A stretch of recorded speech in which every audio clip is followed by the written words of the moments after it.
దేవీ నవరాత్రులలో వేద మంత్ర పూజలలో స్వర్ణ కవచములు దాల్చిన కనక దుర్గాదేవి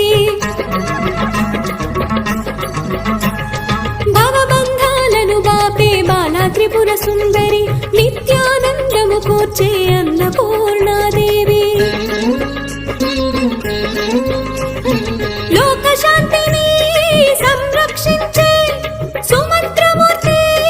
గాయత్రి అక్షయ సంపదలెన్నో అవని జనులకందించే దివ్య రూపిణి మహాలక్ష్మి విద్యాకవన గానము సగు వేదమయీ సరస్వతి ఆయురారోగ్యాలు భోగ భాగ్యములు ప్రసాదించు మహాదు